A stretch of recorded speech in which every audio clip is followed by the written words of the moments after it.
Britain goes to the polls tomorrow for an election in which the centre-left opposition Labour Party, led by Sir Keir Starmer, is expected to claim victory. The Conservatives, who've governed since 2010, fear a landslide victory for Labour could force them out of power for a generation. Special correspondent Malcolm Brabant reports from Britain's south coast. For decades, West Worthing has been a true blue Conservative fortress.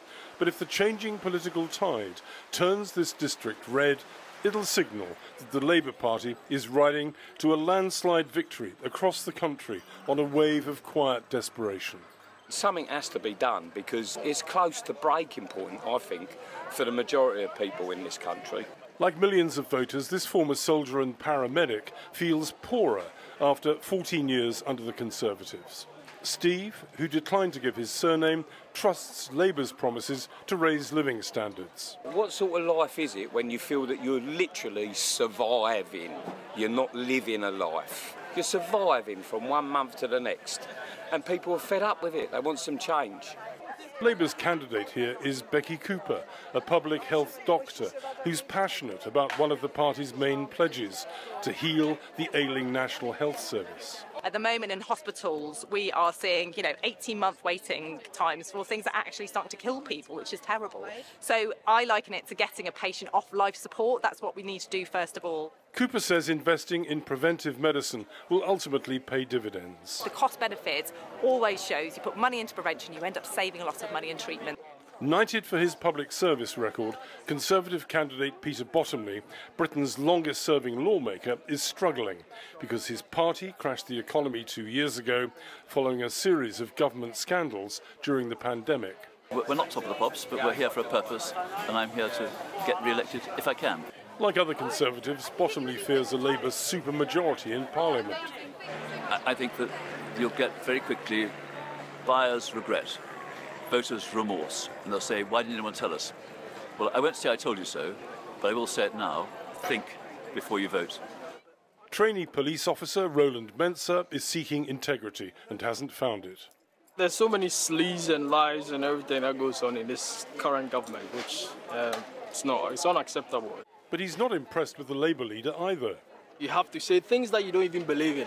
So that's what Keir Starmer is doing right now. Things that he believes in, he's not saying it because he has to say things that are going to win him the election. In an election commercial, Keir Starmer polishes his man of the people image with a Labour-supporting former soccer star. How are you? Good, how are you? Are we good? Labour isn't known for wealth creation, but Starmer says his priority is economic growth. I want in 5 or 10 years this to be a better country. Living standards are better. People feel their schools are better, their hospitals are better. They've got a better chance in life. Starmer's opponent, Rishi Sunak, Britain's first Prime Minister of colour, portrays himself as a dependable leader for dangerous times. Under Sunak, a rich former banker, inflation has come down, but he's been waterboarded by the financial mess he inherited and accusations that he's out of touch with ordinary people. We've faced unprecedented challenges here at home because of global insecurity. But by sticking with the plan, Rishi Sunak is steadying the ship and making progress. You can have tax cuts with the Conservatives, or you can have thousands of pounds of tax rises under the Labour Party, because he's simply not being straight with you about what is coming. Mark my words, your taxes are going up if he is in charge. Although the Labour leader has purged his party of some hardcore left-wingers, Conservatives fear that Starmer is not the moderate centrist he claims to be. I would say I'm steely, other people say ruthless.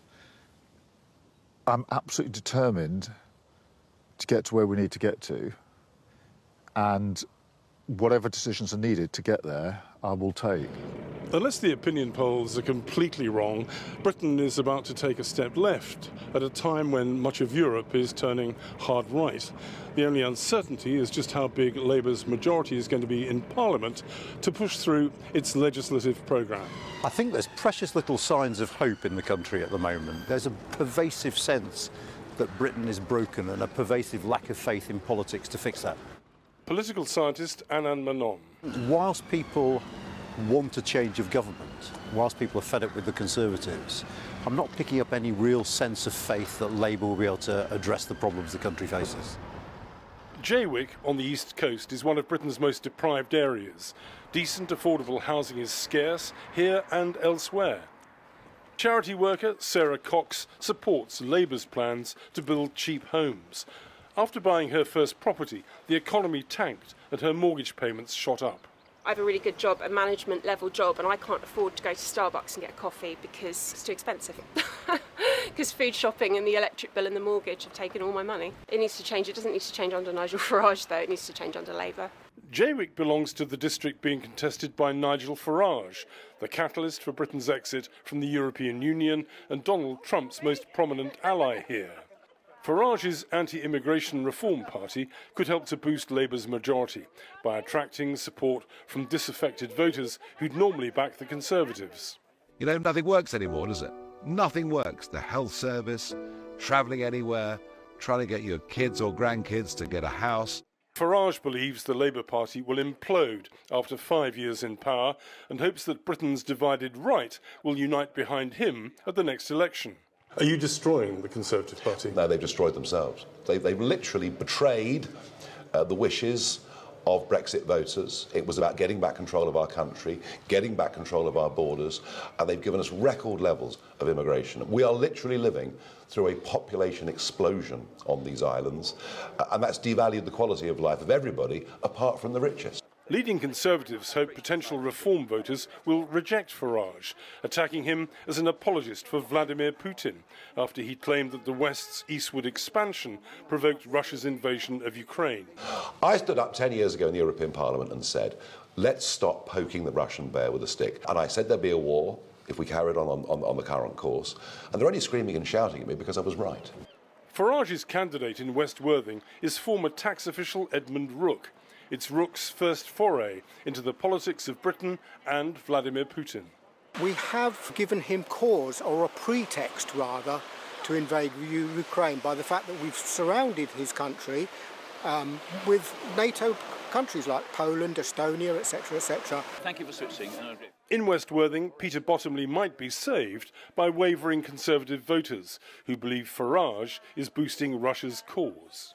I'm not going to start discussing Nigel Farage's views on international affairs, but I wouldn't want to have him marrying my daughter or taking my mother out to lunch.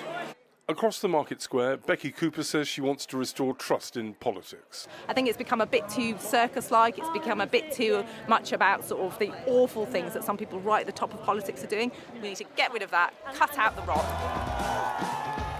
In what some commentators regard as a desperate attempt at a Hail Mary pass, the Conservatives wheeled out former Prime Minister Boris Johnson, removed from office because of numerous scandals.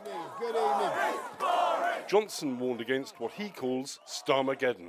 Whacking up taxes on pensions, on property, persecuting private enterprise, attacking private education and private healthcare, with all the pointless extra burden that will place on the taxpayer.